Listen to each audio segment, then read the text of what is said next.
Now, what is the secret of this amazing device? This is the giveaway. This is a copper cylinder that is free to spin. If I hold the copper cylinder alongside, there's nothing much going on. But if I take this ring, which wants to float up there, and I force it down alongside the copper, then the copper begins to spin. And if I put it on the other side, it spins the other way. It is as if there was an upward sweeping something which is causing the copper to spin. And we call that upward sweeping something a traveling magnetic field. Wanted to show some similarities between what Eric Laithwaite is talking about in these clips in relation to Professor John Searle's technology and how these characteristics are inherent in the SEG's design. Here we have a copper cylinder free to rotate. Here we have a large copper ring that I'm going to spin using a motor.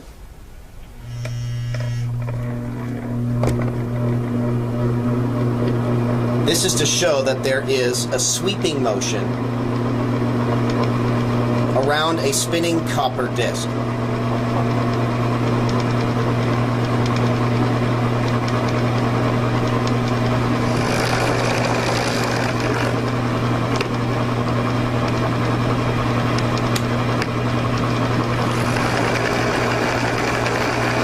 Just like the eddy currents are generating that sweeping motion in Eric Laithwaite's video, we have it being generated between the roller and stator.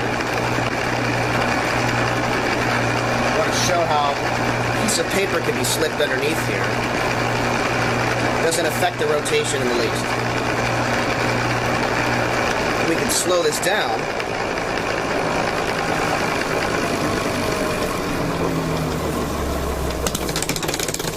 See, it starts to touch the surface.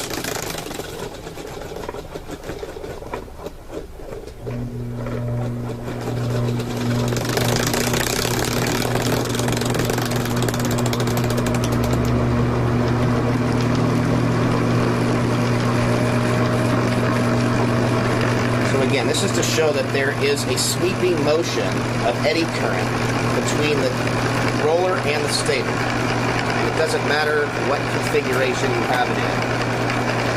If it's looking like this, or if you have it oriented like this, there's an eddy current between the roller and the stator.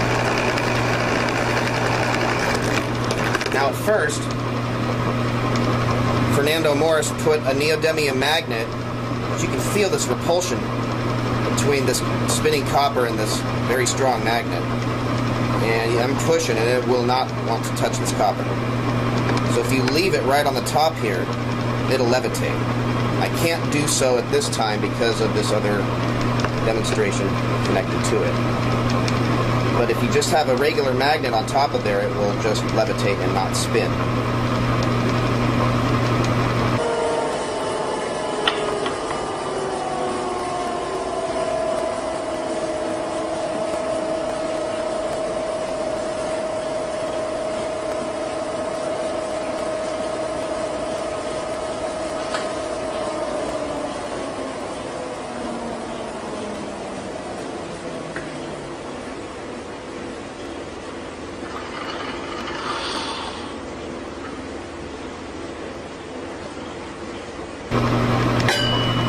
There is a magnet within this copper sheath, but it's simulating a wave. That block wall is making like a serpent's tail motion. And that's what creates the spin and the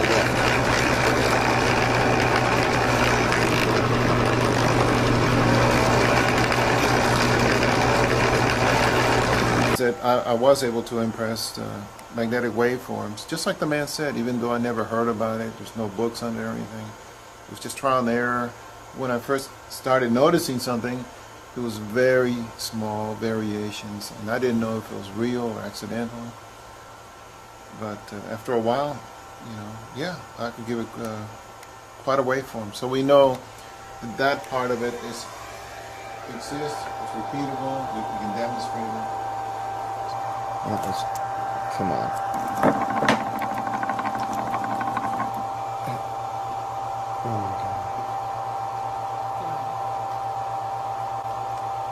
There it is right there.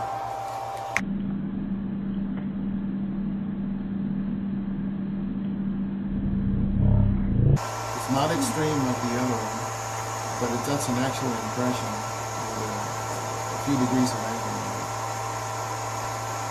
You'll notice there's a little bit of a wave, and the compass are waving a little bit. Oh, I do see that. That's the effect.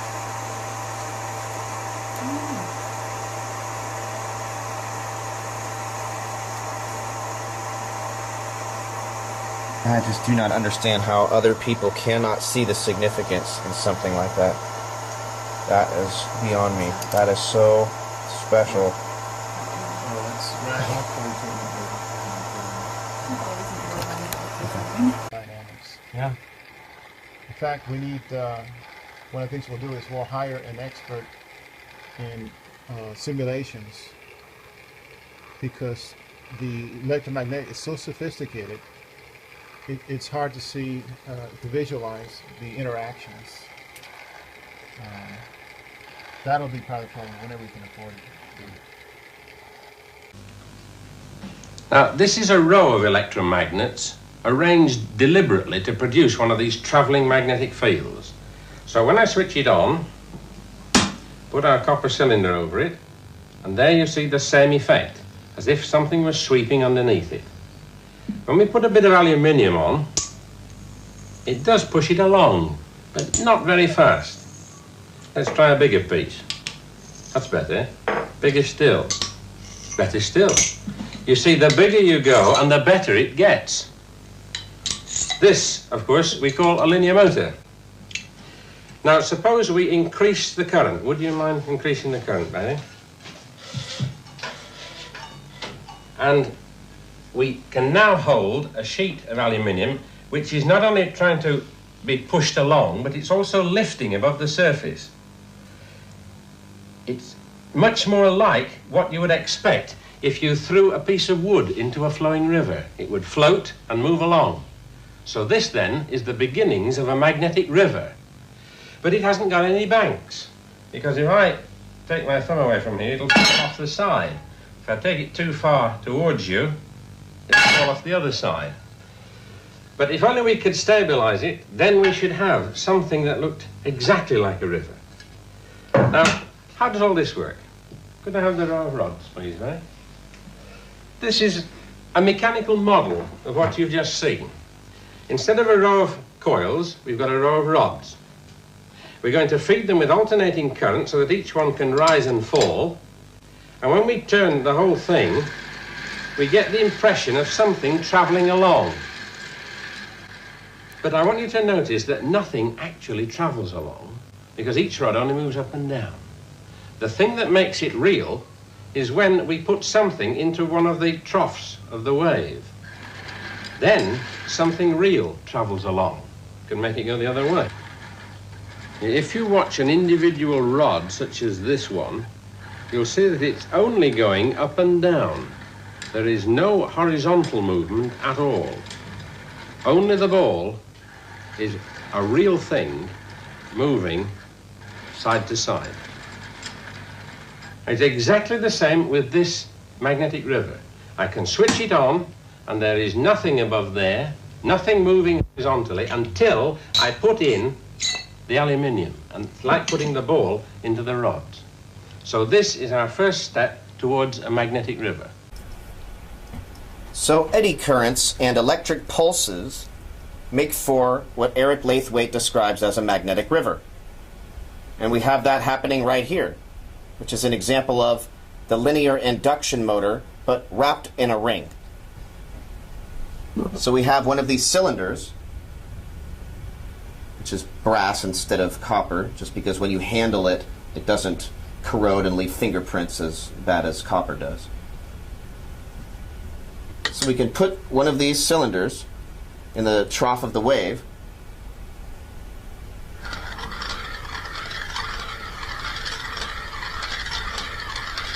and then an actual real thing begins to move.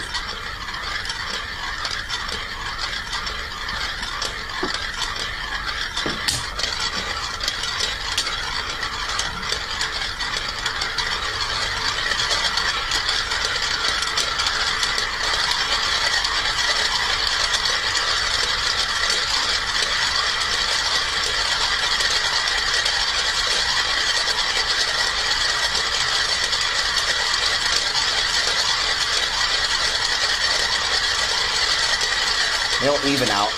You let it run for a while, it evens out. They run equidistant.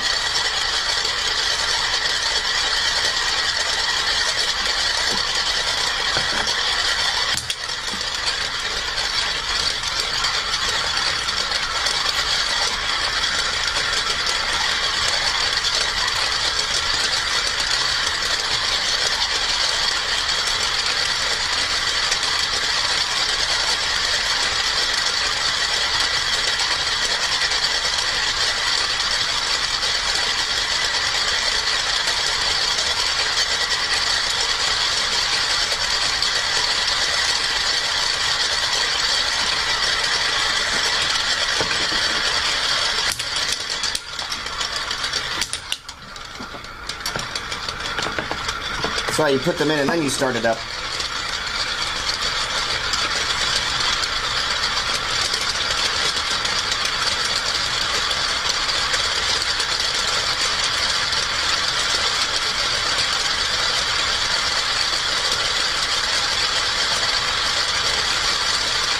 About 5 volts at 1 amp.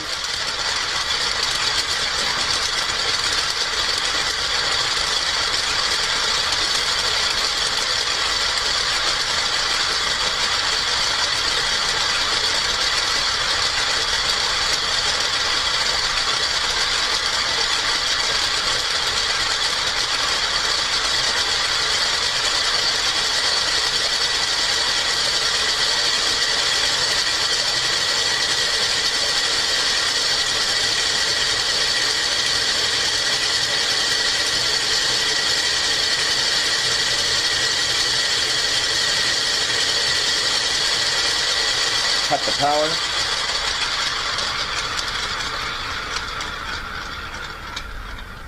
It'll always automatically adjust.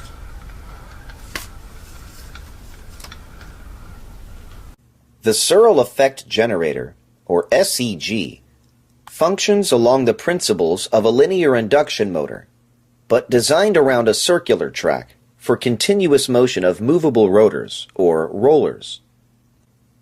The magnetic components to both stator and roller are uniquely magnetized, or imprinted, with matching magnetic pole patterns. This configuration of rollers in motion cuts through the magnetic flux with a unique cycloid pattern that is superimposed over an orbit around the circumference of the stator.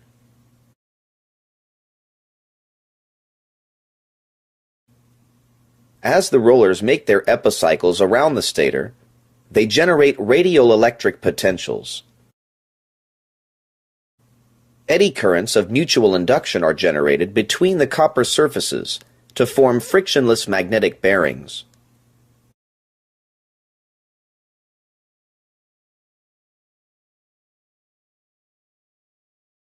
Thus allowing the unit to operate without physical wear, much like modern maglev trains.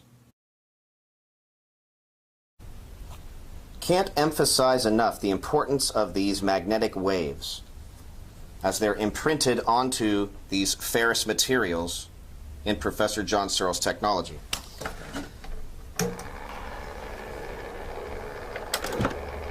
So what I have here is a ring on a dynamo, like you would get a smog check. Makes the ring turn.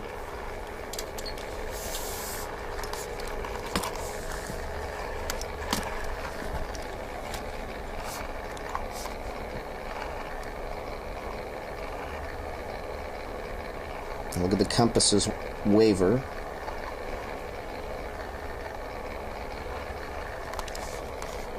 This is an analog Gauss meter probe connected to a digital oscilloscope. And it's reading out these waveforms as they're imprinted on to the ring. So it's like the information on the cylinder of a music box or the information in the grooves of a record. There's something programmed there, but it doesn't mean anything unless it is in rotation.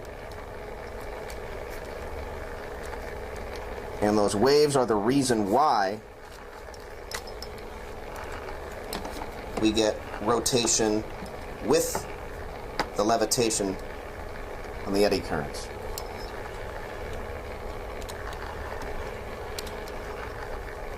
So when we have these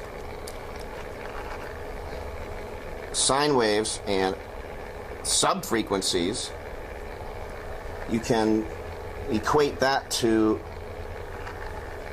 the trenches and ridges in a morpho butterfly wing.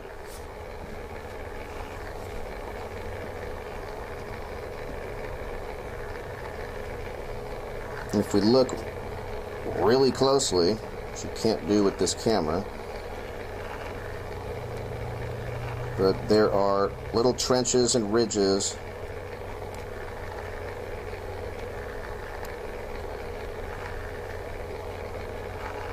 little waves, and the structure of the morpho wing alone makes light behave differently. So the structure of this magnetic field, when it's in rotation, generates undulations and pulses that the structure alone generates unique effects. This is a visualization so you can have some context for the differences between regular magnets versus John Searle's magnets imprinted with waveforms. Standard magnets only have one north and one south pole. And even multipole magnets are made using high capacitive discharge and only DC. John Searle's magnets are much more complex. Because of the waveforms, they do not behave the same, nor do they produce the same type of electricity used to power our homes and devices today. The type of electricity in the SEG behaves more like photons.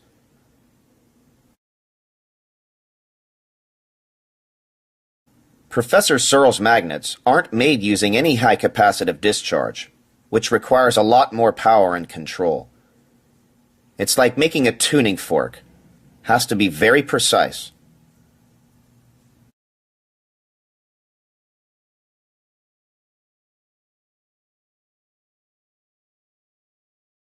Many people aren't aware. Eric Lathwaite, the father of the maglev train and inventor of the linear induction motor, also spent a great portion of his life studying the nanostructure array of butterfly wings and photonic crystals. The concept of coherence, as it applies to light, is important for people to have context to understand how the electric fields behave in a superconducting system like the SEG. As the rollers make their epicycles around the stator, intense magnetic pulses are being generated because of the uniquely imprinted waveforms. This generates a perfect condition for what's called the quantum Hall effect. When in a generating mode, these sine waves and subcarriers simulate a sine wave without having to externally add a wave using conventional signal processors. It's almost like a magnetic photograph of the electrical impression, which is not something you can externally induce. It's electrically embedded or imprinted. When the cylinders roll, it continuously reproduces that sine wave. This next video is by PBS Digital Studios. To give more context about butterfly wings and nanostructures.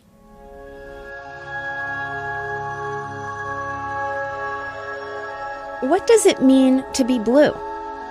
The wings of a morpho butterfly are some of the most beautiful structures in nature, and yet they contain no blue pigment. Artists use paint, dyes, and ink to make their creations. Nature draws on a palette of biological pigments, also known as biochromes. But there's another way of producing color. It's called structural color, and it harnesses the physics of light at the nanoscale.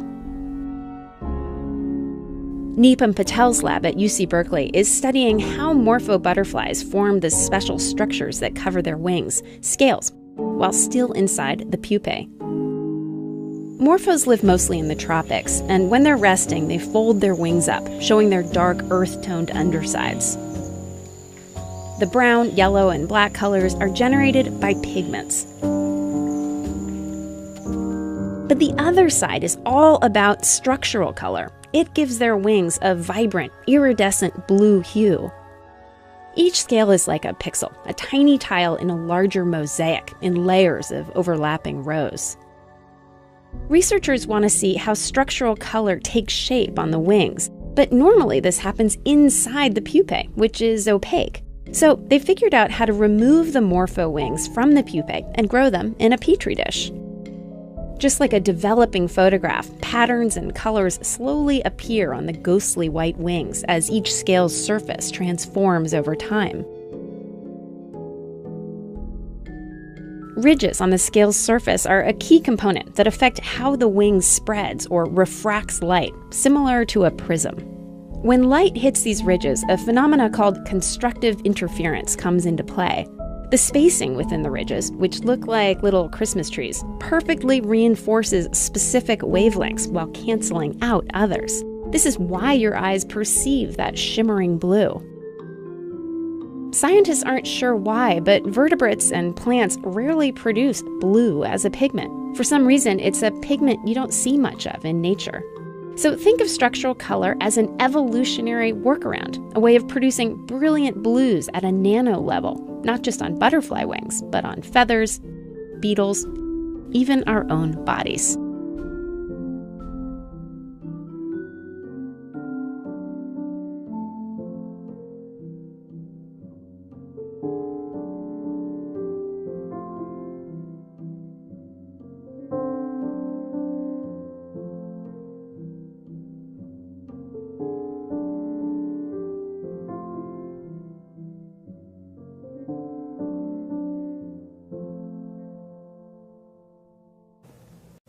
As we can see, the physical ridges of a morpho butterfly wing can act as a prism for light. If the structure of the stationary physical ridges can generate these effects with light, imagine what magnetic impressions in motion can achieve. Rather than spending hundreds of millions of dollars to force coherence by cooling a magnet and superconductor with liquid nitrogen, in hopes of generating a Bose-Einstein condensate, the Meissner effect, flux pinning, or other phenomenon, Professor John Searle's method is more about magnetizing materials in a coherent manner, and when in rotation, organizes random fermions into a uniform wave. Since the definition of heat and temperature is the random fluctuations of fermions, Brownian motion, and the unique waves in motion prevent quantum randomness, the result is a drop in temperature, while focusing the kinetic energy on one plane. The drop in temperature is a byproduct of the waveforms in rotation, which generates coherence, thereby preventing turbulence of fermions altogether. Rather than the cold being a direct result of pouring liquid nitrogen on a sample, in an attempt to lower incoherence to a tolerable low. The way I look at it is, lowering existing incoherence to a tolerable low is not the same as generating coherence. Lowering existing disease to a tolerable low is not exactly the definition of health. And having less hate for something is not showing love. This is a magnetic viewing film over a coated magnet made by Correlated Magnetics Research, or CMR. Even though they still use a high capacitive discharge, I like to show their magnets as examples that there are different methods to code, program, or imprint unique signatures onto ferrous materials, which result in strange behaviors. So how are these correlated magnets, these printed magnets, these coded magnets made? What you're looking at is the mag printer, designed and built by CMR. It consists of a magnetizing circuit inside this cabinet that works in conjunction with an XY table motion control system that moves magnet material underneath a print head. We call it a print head because it acts much like a dot matrix printer. It's actually a coil that develops a very intense magnetic field in a very precise location for a very short period of time. But it's intense enough to leave a remnant magnet spot, a maxil, a magnetic element, in even the hardest materials out there today, the neodymium, samarium cobalt, and so forth. This is a workstation for a magnet designer to create a pattern magnet and create multiple copies if need be, and then provide that magnet into a test and measurement suite, and then ultimately integrate it into a prototype test device. Let's take an unmagnetized or demagnetized magnet disc, 1.5 inch by 1/8 inch neodymium. This is the magnetic viewing film, and you can see there's just no magnetic field developing. There may be a little bit left on that edge there. We're going to place it in the magnetizer. I have a fixture here with 25 circular slots. We have thousands of pattern magnet images we've created in the past. A knowledge base we're building. Let's just grab one that's maybe interesting looking. Here we have, I think it's about 105 maxils. We have a number of operations that can allow the magnet designer to operate on all the maxils together or select them and operate in groups. For example, you may want to adjust geometric rotation of the pattern. You can do so with this button. Maybe I want to change the voltage so that the size of the maxil and the saturation of the material is reduced. And I can do that down here in this operations area. It's an arithmetic expression. Say I want voltage to be 80% of what it currently is. You can see on the screen the representation of the magnetic elements change in size based on their amplitude. We have adopted a convention of having a red circle represent a north-facing magnet element, a blue representing a south-facing magnet element. Doors closed, and print. And confirm. And you can hear the mag printer going to work, and you can see the interface keeping track of the maxils that have been printed. Maxil order, it turns out, is very useful to be able to control. Certain things that you want to accomplish need that type of control, and all of this pattern information is really just a simple text file, so it's very accessible and very readable and very shareable for collaboration. In a matter of seconds, we have a coded magnet.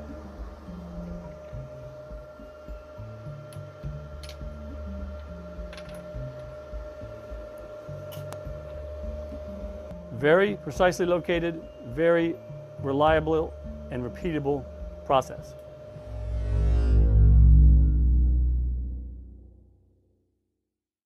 So there are multiple north-souths on these materials created by Stanford, Center for Probing on the Nanoscale. And what they did is they created little channels. On their material, there's these lines. Can't see the lines because they're too small. There's tiny grooves, like a record. And each of those lines is like a magnet facing this way, this way, this way, this way, this way.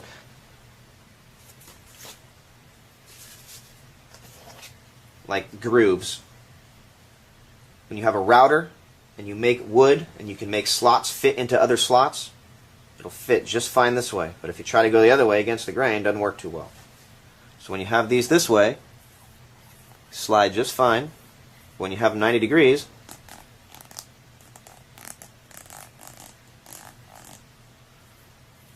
all magnets are aligned this way. Not too strong. That's Stanford for you.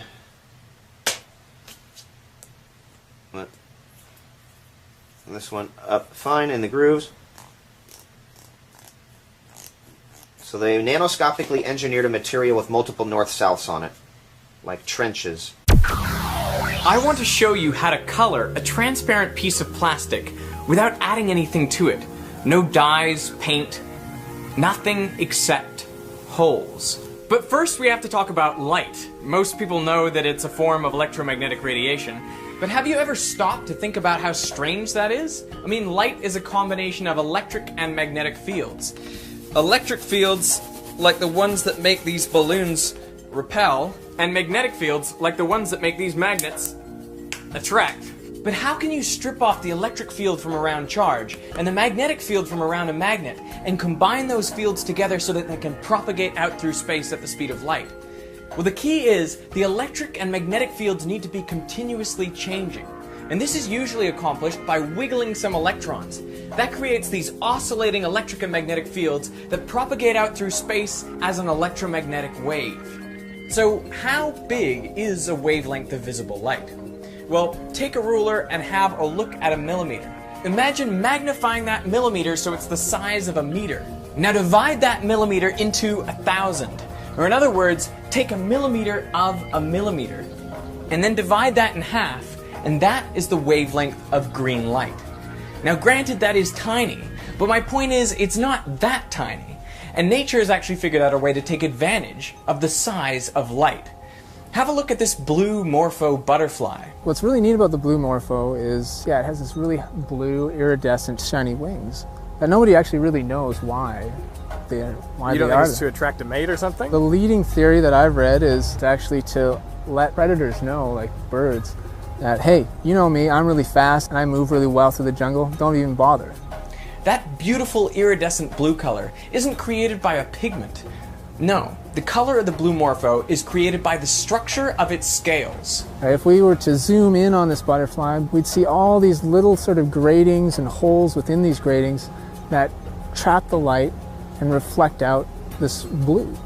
If we just kind of look at it, direct into the light. So we've taken away the light that was bouncing off the front. Yeah, you can see that the blue goes away. And all you can see is really the background. In fact, that's because the wings are almost transparent. Without that light being able to reflect off of it, you don't get any blue.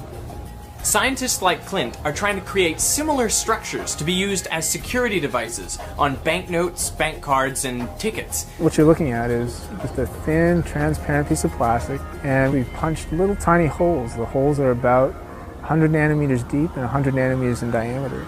Each little image that you see on there has about 500 million holes punched into it.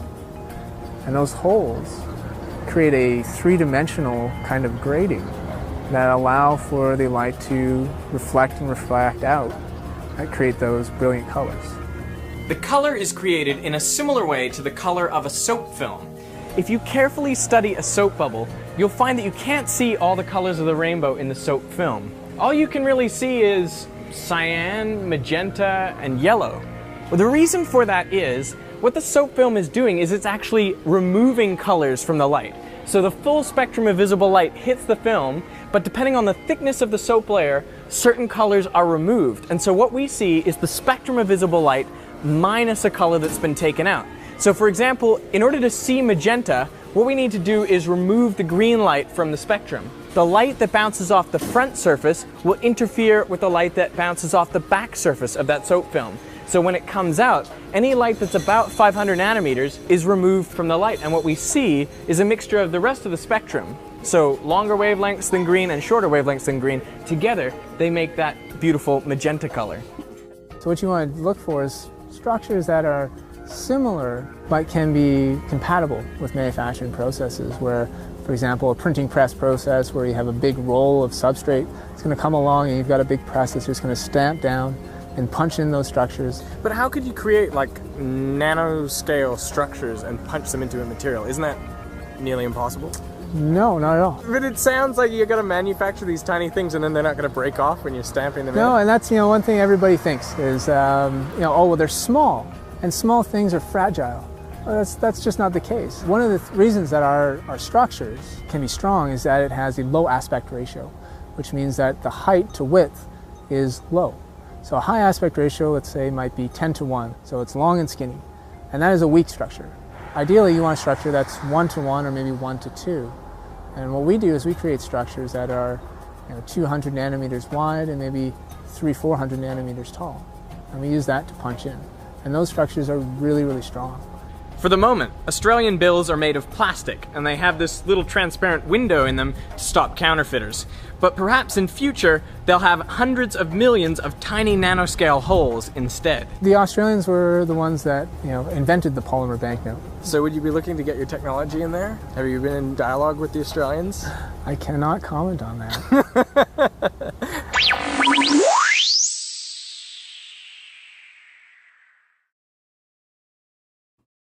So I guess we have to start with the basic physics, which is the uncertainty principle. It's this weird thing that you can't measure the position and the momentum of a particle at the same time. And actually for this video, the important one is you can't measure the time of something and the energy of something at exactly the same time. So if you've got a photon, you can measure exactly when it arrives if you want, but then you don't know what its energy is, or you can measure exactly what its energy is, but then you don't know exactly what time it arrives. And there's a fundamental uncertainty in that energy, which works even if the photon has zero energy. So if the photon fundamentally has sort of zero energy, then there's an uncertainty that actually you can't tell whether it's zero energy. It could actually have some energy. So that means that a photon with zero energy isn't there at all, basically. You've got nothing there.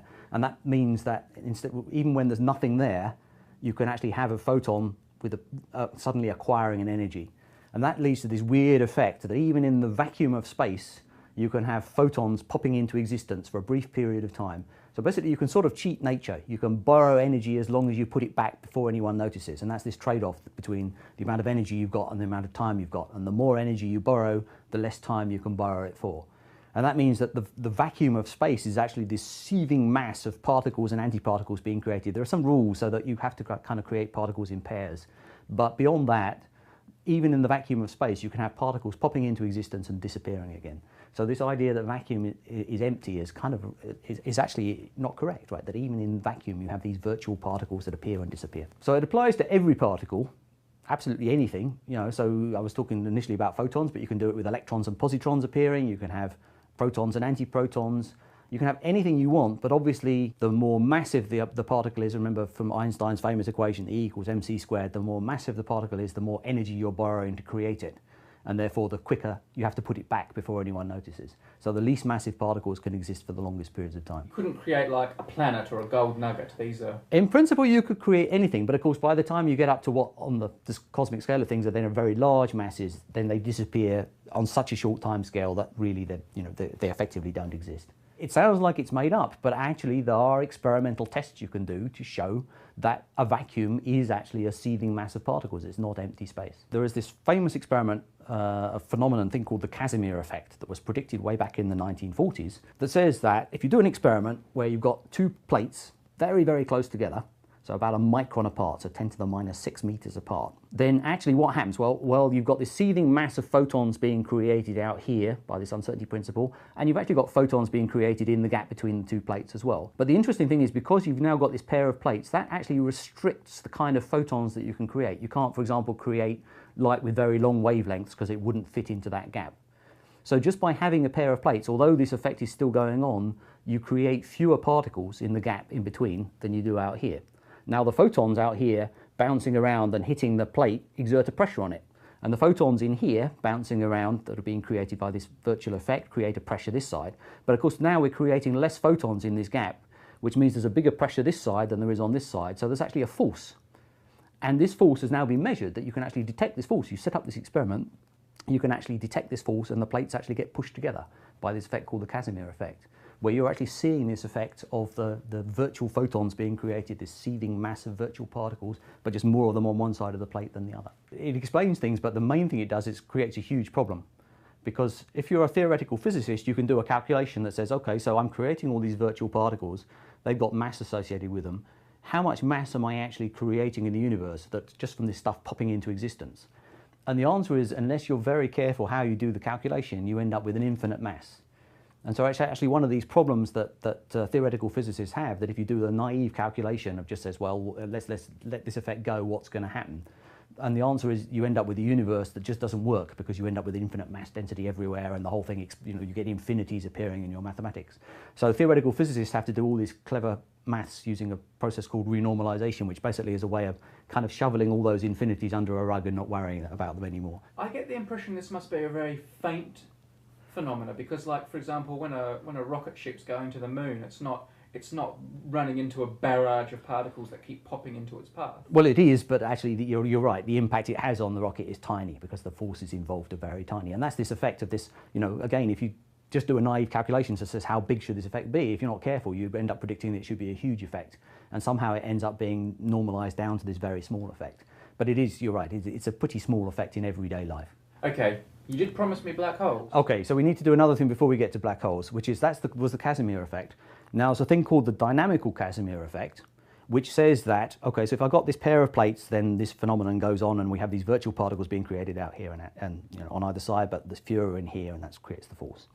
Now, the dynamical Casimir effect says that actually, if you think about the virtual particles being created in here, if I accelerate one of the plates very quickly, so instead of just having them sitting next to each other, I move it backwards and forwards very quickly, some of those virtual particles become real. So actually the things which were popping in and out of existence, some of them actually become real particles. And there's two ways to think about this.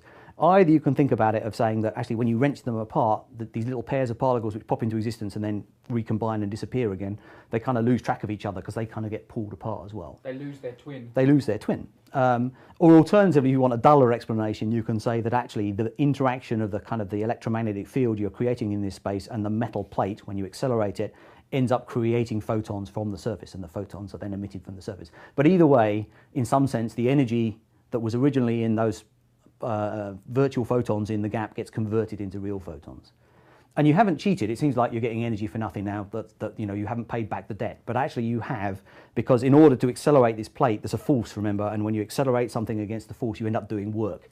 So actually just pulling the plate backwards and forwards puts energy into the system. So you're not cheating nature. And for a long time this was thought to be this was just a thought experiment. And the trick is, the problem is, from an experimental point of view, that actually you have to move the plate at relativistic speeds. So the plate that you're moving backwards and forwards has to move at some decent fraction of the speed of light, which you just can't do with real plates. But actually, just a couple of years ago, someone did a very subtle experiment where they, instead of having a pair of plates and a gap in between, they kind of created an electronic analog of this, which is they had a waveguide, which is just something that kind of forces photons to travel in one dimension. And at one end of it, they put one of these things called a squid, which is a superconducting device, where by changing the properties of the squid, you can effectively change the length of the waveguide at whatever speed you want. So they could actually drive it at like about 5% of the speed of light. So get up to a speed where actually they were effectively changing the gap, this kind of cavity at those kinds of speeds. When they did that, they found that this cavity started emitting microwave photons. So actually the effect has finally actually been detected in 2011 for the first time. And when we turn the whole thing, we get the impression of something travelling along.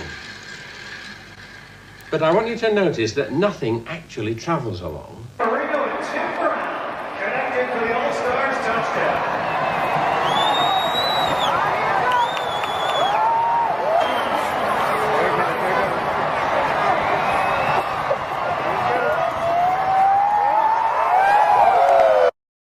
This is the same concept with the lights around a Vegas sign. The light bulb itself is not running around the sign. One of my favorite quotes is from a man named Walter Russell. Light does not travel. It took many years before I started to understand what that statement meant. Walter Russell also said, "Within the wave lies the secret of all creation."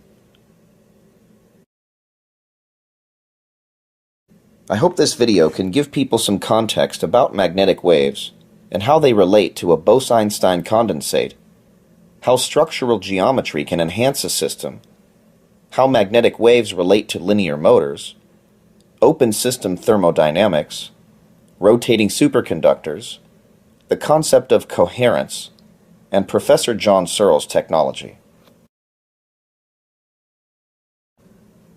These last few images are to make people think about the flaws in current understanding of prisms, and to reference Johann Goethe's model versus Isaac Newton's model. There's a 3-part video series called Primer Fields by David LaPointe. I like the first 2 videos, but the third video is based on Newton's model of the prism, and from what I understand, David had never heard of Johann Goethe until after he released the third video.